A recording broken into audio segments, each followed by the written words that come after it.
Hi, everyone, and welcome to the musical Innertube. I'm Don Rooney. And I'm John Timpane. You know, Don's had quite a career in radio and television, where he's been an air personality, a news anchor, even a TV weatherman. And John's been a college professor. He's written several books, and he's been an editor and features writer at the Philadelphia Inquirer newspaper. We first teamed up for a radio show in college. On one show, we introduced a soothing musical interlude. But we stumbled, and it came out Musical Innertube. And that became the name for this here podcast, where we talk with interesting people about their interesting lives. Difference makers who really make a difference. And today we are talking with Nell McCormack Abom, who is a person that I've known for a while. She and I worked together in television for a while. She hosted a television talk show on the local PBS for a long time, and now she's got her own business. But before we get into all that, Nell, welcome to the Innertube. Well, thank you so much, Don and John. And I just wanted to say you get an A-star for pronouncing my complete name correctly, which very rarely happens. Nell McCormack Abom. Any derivation thereof you can imagine I have received, including mail that has come to Noel, Neil, Nels, Nolan. I could go down the list. But anyway, so it's a pleasure to join someone who accurately says my name. And that and the fact that I know your husband, Jay Abom, and he would beat the heck out of me if I missed it. That's right. We always had to watch our kids growing up when we would go on trips at the airport. Be careful. Don't say our last name too much. Right, exactly.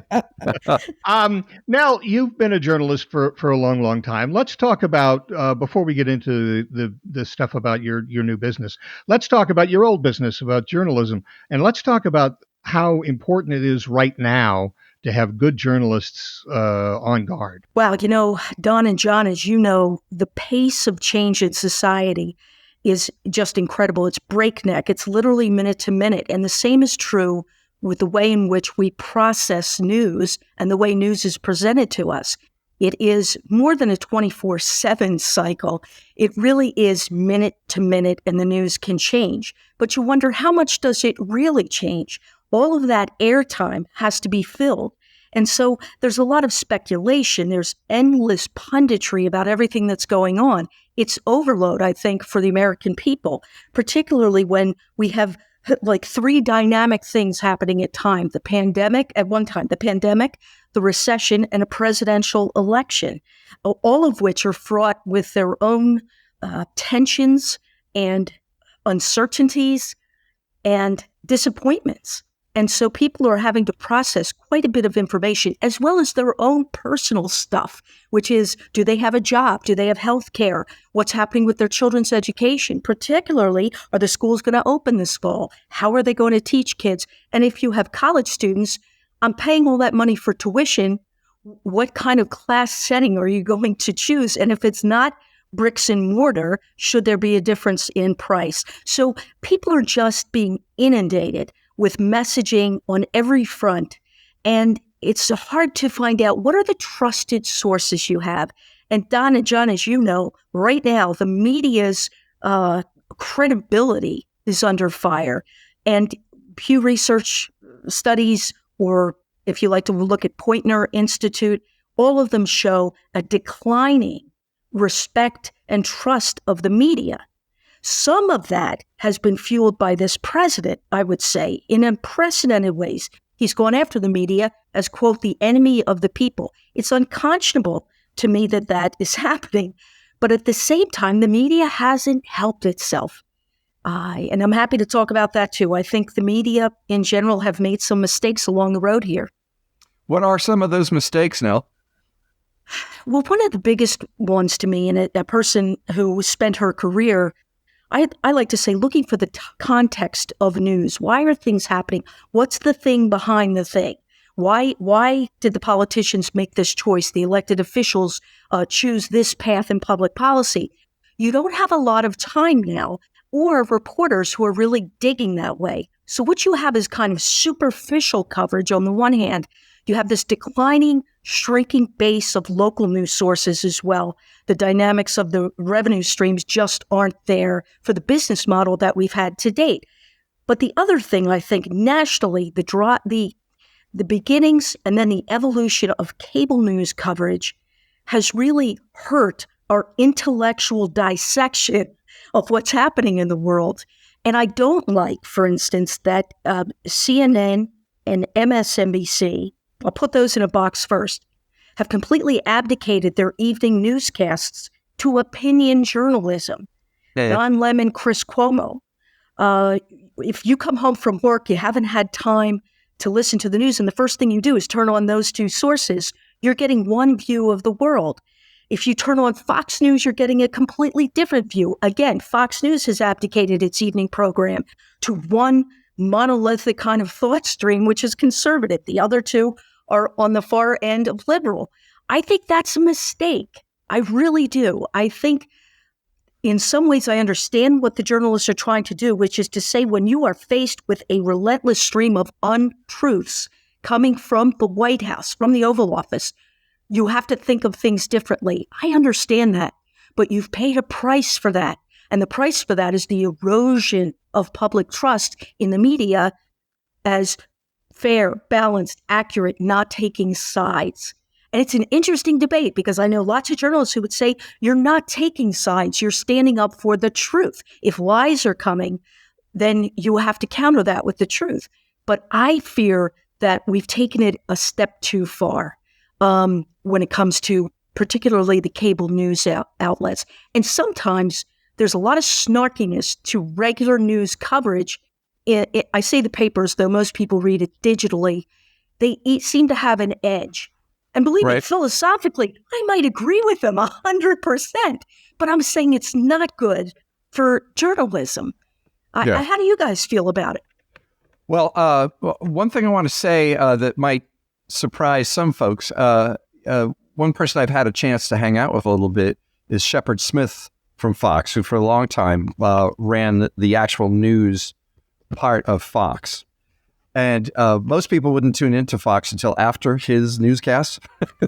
They actually never saw the actual news that Fox did, which if they looked at it, would look an awful lot like the news that it actually pretty much played it down the middle. He said to me several times that he was sorry that what had happened. That is to say that Fox has become basically identified with the opinion side. If people actually looked at the newscasts that they would do, like the evening newscast, it's actually a fairly professional newscast. And I think Shepard Smith, strangely enough, really, that's what he wanted to do. And I'll give you a good example. When he went personally to New Orleans on the night that Hurricane Katrina hit, he was the one to stand on the bridge and say, where's the government? Why are we letting the poor people and the black people around here down? He was the guy who launched into the government first, you know what I mean? And he doesn't get enough. So I think that, it's interesting, the tide of, and I think you're right here, the tide of opinion is so huge, it sometimes drowns out the fact that there are hundreds and thousands of people trying to do a job. We're trying to tell a story that our editors gave us to cover, And you're right. I mean, the numbers are dwindling, especially the local numbers, and that's a terrible thing. But it's getting drowned out by the tide of partisan voices, and they've made a choice at MSNBC and CNN not to allow the administration to get away with out-and-out untruths. And so it makes them look, strangely enough, partisan when what they're trying to do is correct the record. I would also say, and this is something that, Nell, you and I have experience in, and that is when you're on a local television station, you wind up being a personality, whether you like it or not. Uh-huh. And I did the weather for a long time on a local TV station, but prior to that, on a couple of different stations, I was a reporter, and I would go out on the scene of something, and everybody would recognize me and say hi. And that was kind of, when you're trying to be a reporter, figuring out what went on and getting all the facts in line and hearing from both sides or hearing just what went on, and people are coming up to you and wanting your autograph, it's kind of weird, isn't it? Well, it is. And the other thing I would say is, and this troubled me for a long time, I never liked it when real broadcast journalists would either play themselves on a fictional TV or movie or play another character who wasn't themselves. And I thought that was a failing both on their part, but also on management, just to say there's a clear line here that has to be drawn. We are journalists. We're not actors. If you want to be an actor, go to Hollywood, get your SAG card. But if you are a journalist, that isn't what you should be doing. So that line started to blur a long time before Donald Trump was in office, before Barack Obama was in office. The news media started to do that. And there's a cult of personality, especially with television, because face it, viewers watch the program. For instance, for 12 years, I hosted Smart Talk. I think there were people who watched because they liked in-depth conversation about the issues that affected the local area. But there might be a few people who watch because they liked me. And what's interesting is, as a woman, when I first started doing that show, we only had a half an hour. And so being a Philadelphian, I talked fast. I was a bit aggressive. I think in my reporting career, people always noticed that about me. And so I quickly would ask questions, or I'd interrupt and I'd do things. And boy, they got a cavalcade of responses. Why is that woman such a B word? Or, she's way too aggressive. She needs to back off. And I got some really good advice by Angel Hernandez, who at the time was the vice president of programming, I believe there. And he just said to me, you can ask your question, and it can be a hard question, but you can do it with a smile or just your body expression, your facial expressions and those kinds of things. And so I began to work on that, and I could still ask the tough questions, but I moderated how I looked. And I wonder how many times, Don, in your career, you were asked to change the way you asked questions or how you facially appeared to satisfy the viewership out there who thought you might be the other B word, I guess, for a guy. My very first time out, I covered it was AIDS Day. In December, they have an annual day that they devote to paying attention to AIDS. And so that was one of my very first assignments. And I went out and talked to various people about how they were responding to it. And then the news director said, okay, we're going to go live. You go down to Riverfront Park, which is here in Harrisburg, is right next to, obviously, the river, the Susquehanna River. And it was a little windy. And the first reaction I got, or the first critique I got was, do something with your hair. It blew all over while you were talking. Not anything about the facts of the story. The fact is that my hair looked mussed. So, basically there were a lot of, eventually when I started doing the weather, as I aged, I gained a little weight. That was a topic of conversation a number of times. Basically your appearance comes first and foremost, and then what you're doing comes kind of after that. And I was never comfortable with that. I always, not only did I think that was pretty superficial, but on top of that, it's okay, well, let's talk about the story. What did you think of the story? But I basically could put the story together whatever way I wanted and have it go on the air. And I don't know about when you were doing stories, but there was no editor between me and putting the story on the air. I came back, I worked with a photographer to put the story together, and then it slammed on the air. And if there was anything wrong with it, we'd find out later. And I didn't like that either. Yeah, they had an editorial process. But, when you're doing live television and you're taking calls and emails and everything else, it can get really crazy. So that was a whole different dynamic there. But I think the other thing that has changed significantly in the last 15 years is really the emergence of social media, and in particular Twitter, when it comes to news coverage.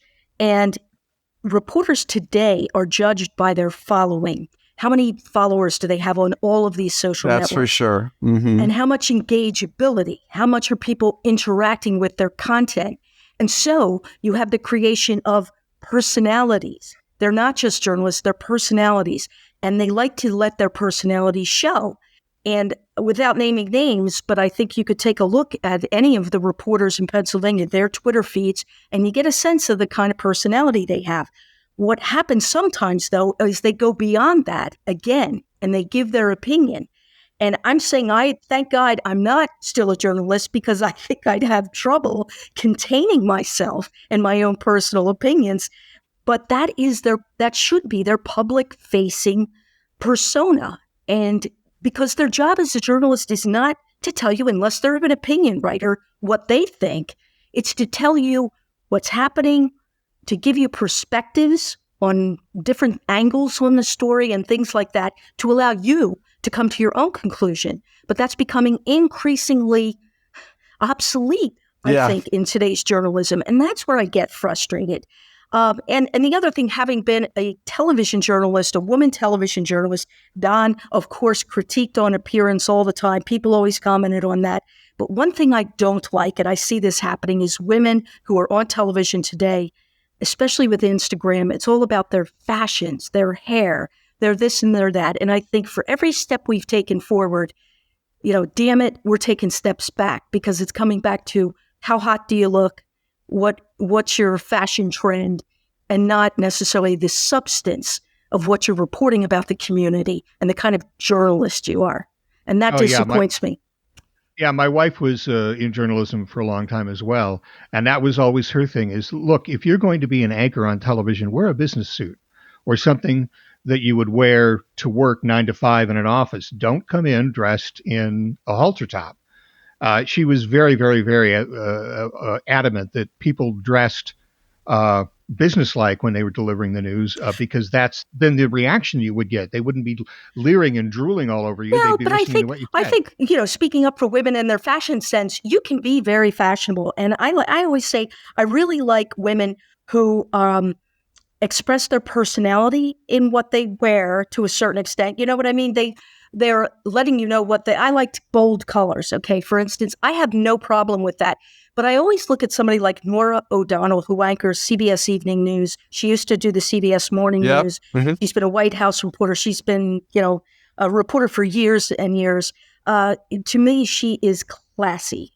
And Don't you think so? I have to say, yeah, she really is. Look at the airwaves. That is a privilege to be able to broadcast to America every single day, in the morning or in the evening. Just dress in an appropriate and classy way. You can have your style, but that doesn't mean you have to emphasize that. It's really just presenting the news. It's not about you at the end of the day. It's about the content. And I just want journalism to get back to that, be about the content. So the thing I advise folks who talk to me about, how do you keep track of everything? I look at multiple sources. I listen to talk radio, where I get the conservative bent on everything. I was just listening this morning to, that Glenn Beck show. And I might slam the dashboard or whatever, but I'm becoming aware of what the other side thinks about these issues and why they're reasoning their support for the president's policies or the president himself. Absolutely. And that's part of the homework of democracy. It's not a spectator sport. We're all participants, and you got to do your homework, even at a minimum level. So when in a year like this, check PolitiFact. Check. I love Glenn Kessler in the Washington Post. Absolutely. David Folkenflik, who reports for NPR and kind of keeps you up to date on sort of what's happening in the media. I know some people don't like Brian Stetler, but he also tries to look at what the media is doing and look critically at it. At the same time, I don't in any way want to say that I don't respect so much of what journalists do. They are on the front lines of recording history. And history will judge this time very carefully, I think, unlike the speed with which we're coming to judgments today. But I'd like to... what they do. It's not a crime. They're not the enemy of the people. They are the people who will save this democracy by exposing the truth to light. I think one thing that those who record this era will say is that this was a golden age for investigative reporting. It's amazing to look at the amount of, that's the toughest kind, and that's the kind that many news organizations have to rest on in the end, is what did they find out that no one else could find out? And I'm thinking of Maggie Haberman and other folks like that, just astounding reporting. And that stuff is hard. That is the old-fashioned walking on the sidewalks, talking to people face to face, getting sources. I mean, it's astonishing and it's not just New York Times and the Post, although they've been amazing. It's been all over the country. So I just wanted to throw that in. It's it has been. And, the Capitol Press Corps here in Pennsylvania, the folks, that's a much smaller newsroom than when I first came to Harrisburg in the mid-1980s. I came to Harrisburg and we had a full newsroom up there in the Capitol. Not true so much anymore.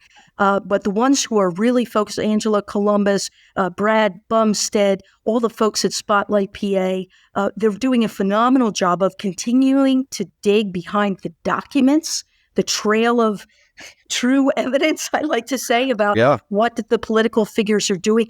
We have to support that now. And so I encourage people, even if it's one news outlet that you can afford, if you could get a subscription to that news outlet, you're helping local journalism keep the sunshine, the light on the works of government. Because if we let that fall into darkness, a key pillar of our democracy is in danger of crumbling.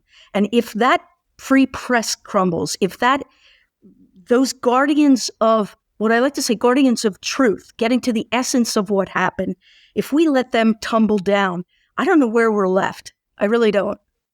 And what I think is interesting about what you're talking about, the Capitol Press Corps here in Harrisburg, covering the state government of Pennsylvania, when the regular newspapers started to fall by the wayside and not cover what they were covering, when the television stations sort of became personality outlets, a lot of these journalists, Angela, as you talked about, Brad Bumstead, some of the others, went and put together Spotlight PA, which is supported by all the major newspapers, and PA Post, which is online. Uh-huh. And they're kind of independent of any heavy hand from any news organization.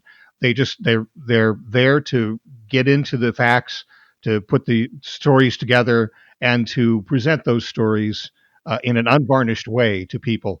But somebody like Dennis Owens at ABC 27, if you're here in the Harrisburg area, he's an anchor for the news there, but he also does investigative reporting along with Kendra Nichols.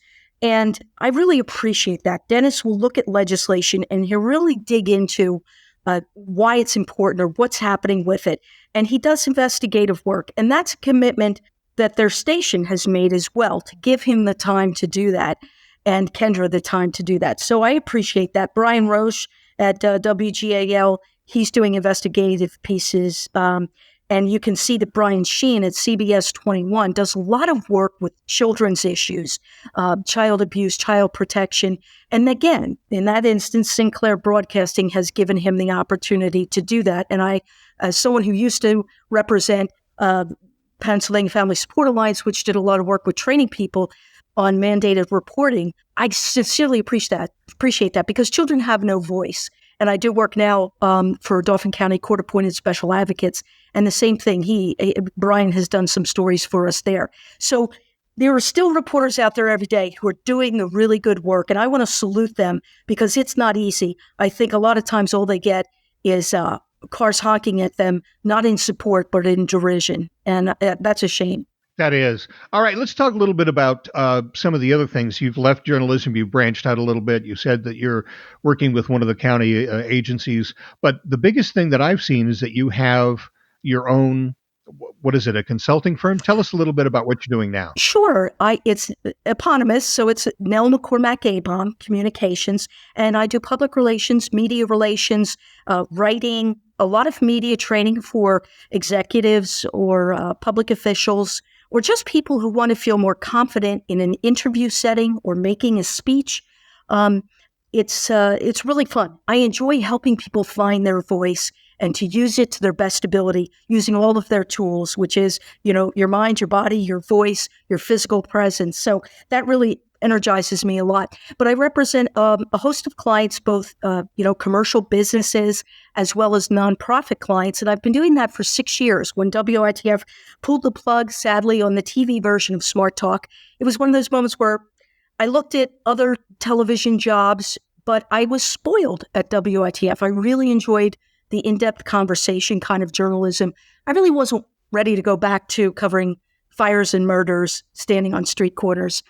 So I saw that at least locally, the path wasn't there. And so I started my own public relations firm and pretty quickly got a couple of really great clients, one of which is High Companies, and they're down in Lancaster. It's kind of a hidden gem in Lancaster. They have everything from hotels, real estate, steel fabrication, concrete. They do all kinds of stuff, specialty transport things. So it's a wonderful family-owned company that's nearing 100 years old. Great company to work with on projects. And then Pennsylvania Family Support Alliance was one of my first clients. I worked for them for about 4 years. And then from that, I just did a lot of different kinds of consulting work for folks. And then I don't know what happened last year, but I decided to try my hand at going back to work full-time for the Pennsylvania Bankers Association. They're actually a great organization. But I came to the realization that I enjoyed entrepreneurship a little bit more. I like running my own business. I like the diversity of clients I have. You know, it's every day something different. We've worked with Whitaker Center, the Pennsylvania Dairymen's Association, with a key partner of mine, Lucy Nazzo. She has her own firm too, but we partner on a lot of projects together. And it's just that diversity of assignments and helping companies who just have questions about how to best get their message out or how to publicize a product or a service that they have. And just brainstorming creative ideas all day. I love that kind of job. Let's talk about the fact that you're a small business. You have yourself, and you said you partner with others every once in a while, but mostly you just run the business yourself. Are you working with other small businesses? And if so, how tough is it at this point, after the big shutdown, after the pandemic, to get yourself up and going and rolling again? Well, it was really tough because, as a matter of fact, Lucy Nazzo Promotion Strategies and I were working, for instance, with a client in Harrisburg, and it was fantastic. They had many plans in place coming up in April and May.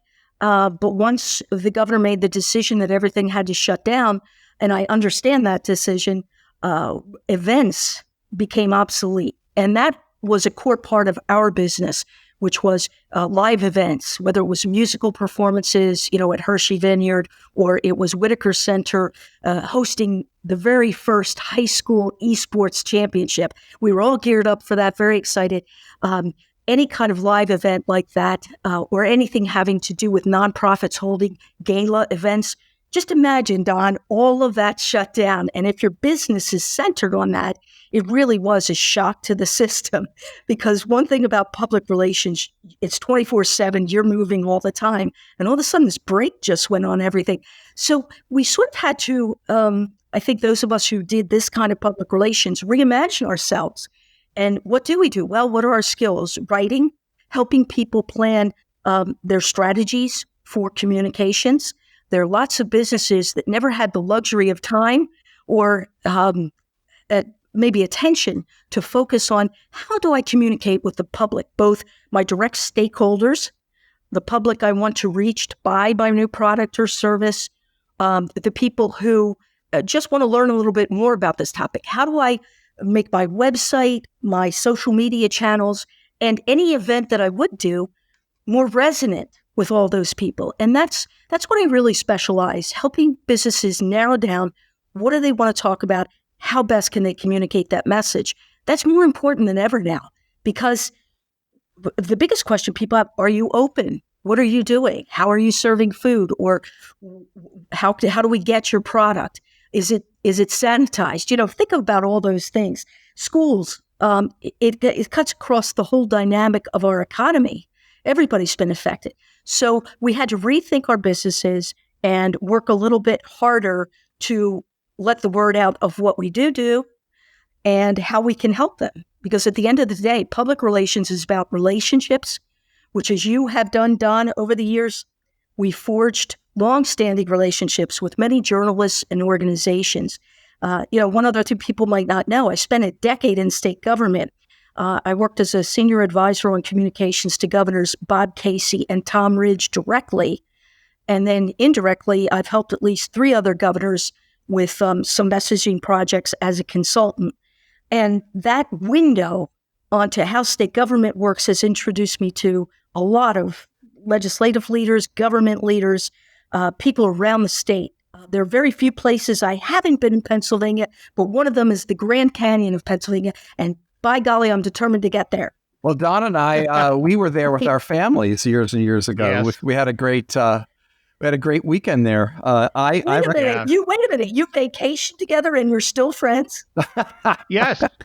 Yes. And it was when our kids were little and we couldn't keep track of them. They were running all over the campground. Oh my gosh. And, they couldn't help themselves. It was fun. And the other thing I remember is we burned a picnic table. We brought a little portable grill, and it burned into the picnic table. Yeah, and we both signed it and dated it so they could, Oh my gosh. Well, I'm just glad Smokey Bear didn't have to mobilize. I think that You didn't start a forest fire, I hope. It's one of the most beautiful views in the entire state, and it's really worth seeing. And the campground is really lovely. I mean, it's a great place to drive up to. The kids still talk about it. So, well, one of the things when I worked in the governor's office, I really had no idea at the time I was working there. So we're looking at the 90s. Pennsylvania, I think at that time, was the 17th largest economy in the world. I had no idea. You think about that. It had the 17th largest. I think we're now like 20th or something like that.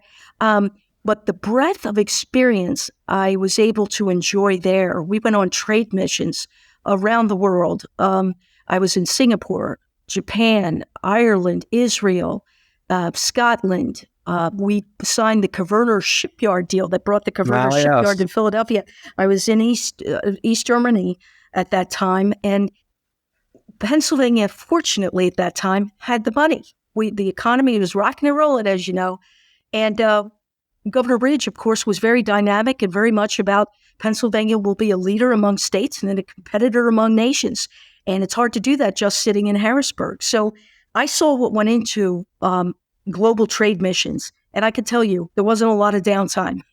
We were working night and day, meeting with tons of people, doing events, and it was very exciting. And I'm kind of sad to see that the economy has really forced the Commonwealth to pull back a bit from that. We have representatives for the Commonwealth around the world in different settings. They're contractors they hire who advocate for our companies over there. And so it was a fascinating window. I say I've had one of the best careers ever. I've just absolutely loved it. Let's get back to what you were talking about earlier, and that was advising businesses on how to get back on their feet. Not only people want to know when they're open and all that, but the whole business is about things like wearing a mask and not wearing a mask. How do you tell a business how to handle something like that? Well, look, the governor has said he's not intending to enforce it. It's not like the state police or the local police are going to be dispatched to enforce mask wearing. This is about common sense and common decency to each other, I think. But what I've said is follow the dictates of the state, the best practices and guidelines from the CDC and the Department of Health. That's all you can do.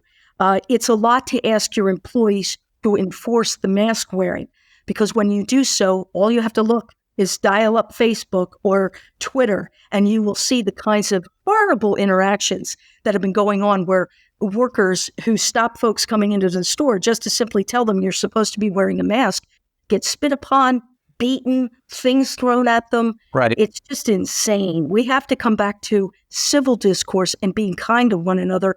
And that sounds, what does it sound, corn pony or something? But let's face it, this is how we exist as a civil society, is recognizing each of our humanity.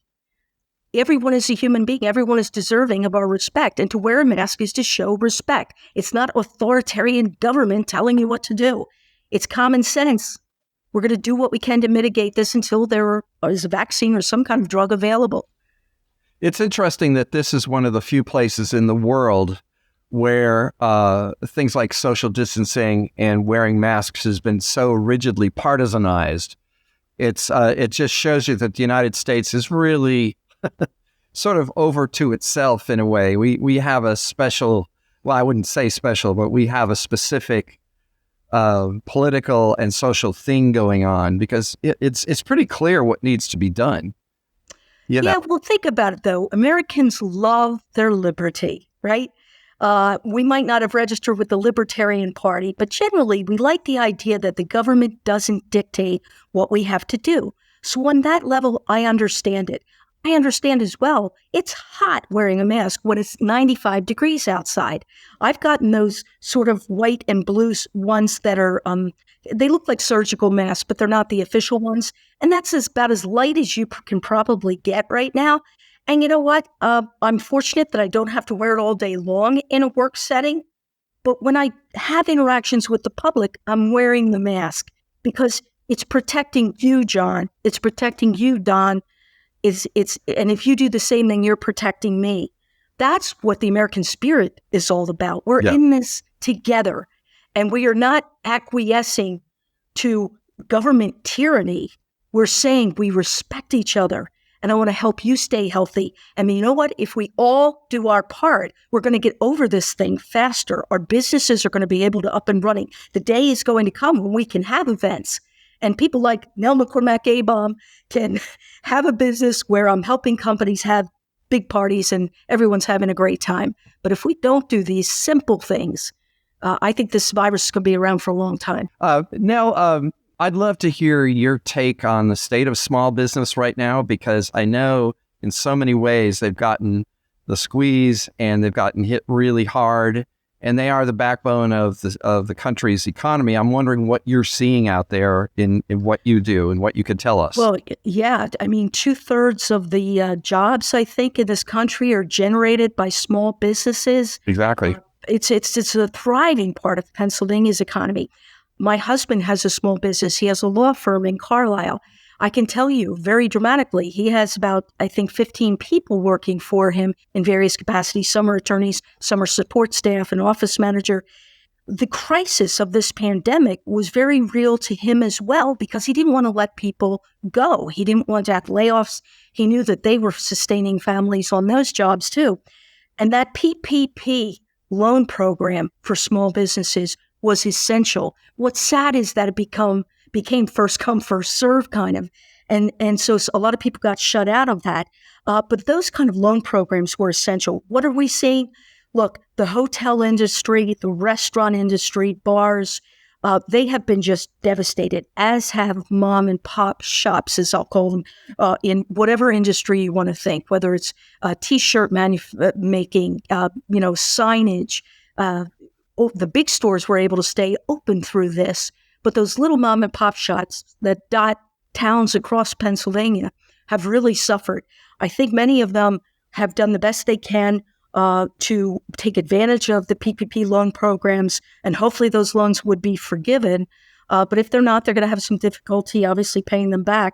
But I think they are trying to restart while staying within the social distancing and safety precautions that the state and the CDC have recommended. But I think it's going to be a long road. I was reading some economic forecasts this morning, and they're talking about another decade. It will take a decade for the job picture to come back to where it had been post the 2008-9 debacle of recession. And we had just climbed out of that. Think about it. We had just kind of come back. And so I have 3 young people in my life, my children, and the oldest one is employed. He's out of college. He has a great job.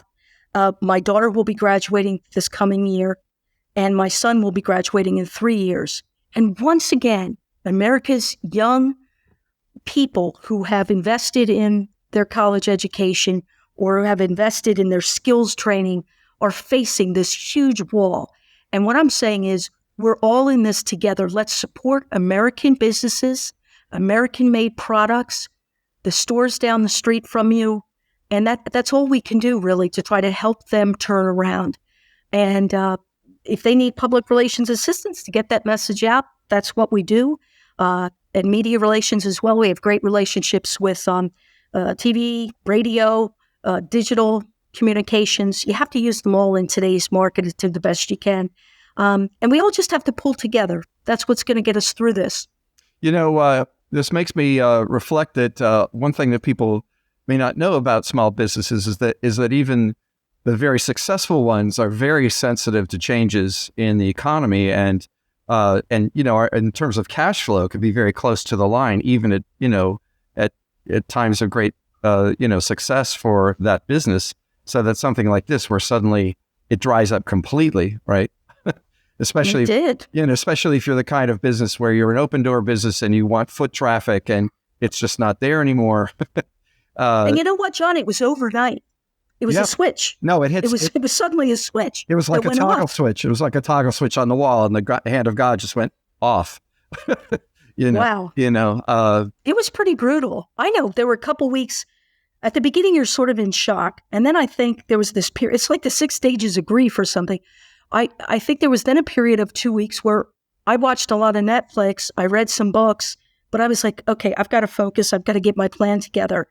And I've read some articles as well where people said, hey, it's okay to just sort of downsize for a minute, like shut your brain down a little bit and just deal with this. And I admire the folks who were able to just stay up and keep going. But I think many of us found that we did need to lean on shoulders during that time.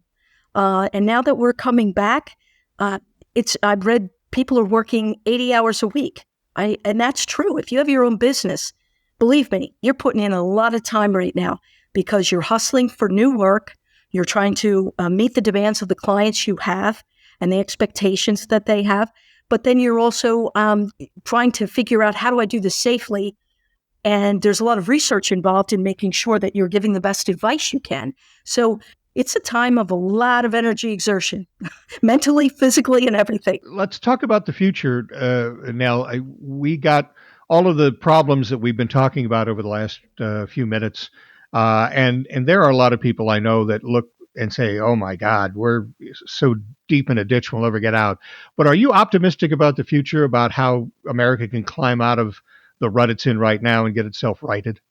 Absolutely. I think, look at the resilience of this country. Sometimes I've gotten down in the depths of despair, particularly given our national leadership, which I don't see a lot of leaders. I don't see a lot of leaders in it, and that's frustrating to me. But I think that my husband will always remind me, we started with a revolution, right? And they pledged their lives, their fortunes, and their sacred honor. I don't know if you ever watched that John Adams series, but when they show that moment of when they decided to sign the Declaration of Independence, it sends chills up your spine, because you put yourself in that position, this vision, this idea of a country like this, and knowing what you were facing with the empire of Great Britain against you. It was hard to believe. But in any event, this is a country that comes back. We came back over after the Civil War and we united. We can do it again. We came back after the world wars. World War I was the war to end all wars. Well, it didn't. We had World War II. We came back after Korea, after Vietnam, and the whole social unrest of the 60s. And in a lot of ways, it feels like that right now, because we have this path to racial justice that we're on. We're not nearly there. Our effort to make a more perfect union continues every single day. But I have faith in the American people, because we have every resource you could imagine. We have the natural resources here. We have the will to get things done. And we do know that we can rise from horror, that we can rise from deprivation. Think of the Great Depression. Think of the recession of 2008. We've done it before. We'll do it again. But the only way we're going to do it is together. And we need to find common language, civil discourse, resolutions to problems. And we need leadership in the Congress to get stuff done. Enough. I think that's what this election should be about. We need progress. We need unity. We need to come together in a way that's not denigrating each other on the basis of anything. Your skin color, your race, your religion, your creed, who you love. Let's just move forward. It's 2020. It'll be 2021 next year. Let's turn the page. Let's start anew. Let's get it done. I feel like after the 4th of July, I should be playing drums and fifes behind that. Was inspirational. But we can't be different. Look, I'm Irish. You guys are both Irish. What are we? We're sort of melodramatic people, right? I love the sad movies, the dramas. Yeah, absolutely. I'm not necessarily always the comedy person. So for the love of God, I better look to the bright side, or I'd be in the wallows of depression. I can't let that happen. The other thing is you can't let an Irishman's dander up. You can't get that going. Don, one quick story. So Governor Casey told me that and he writes about it in his book. He said that Irish soldiers were always, buried standing up. Why? Because the Irish are always ready to fight. And I'm ready to fight for this country and for everybody else. And it also made for a smaller plot. They only had an island, right? They only had an island. Exactly. Hey, thanks very much for being with us today, Nell. It was a real pleasure. It really was. Thank you so much. Thank you, John, and thank you, Dot. Thank you for listening to the Musical Innertube. Check out our website at musicalinnertube.com, where you'll find all our episodes, profiles of our guests, and lots of extras. You'll even be able to leave us a voicemail. Our email address is musicalinnertube@gmail.com. On Twitter, our handle is MInnertube. Capitalize the M and I. The Innertube is available on Facebook, YouTube, Apple Podcasts, Amazon Music, Audible, Google Podcasts, Stitcher, Spotify, SoundCloud, and iHeartRadio podcasts. Like us and give us a good review on any of those platforms. And as always, thanks to virtual band Car Radio Dog for our theme music.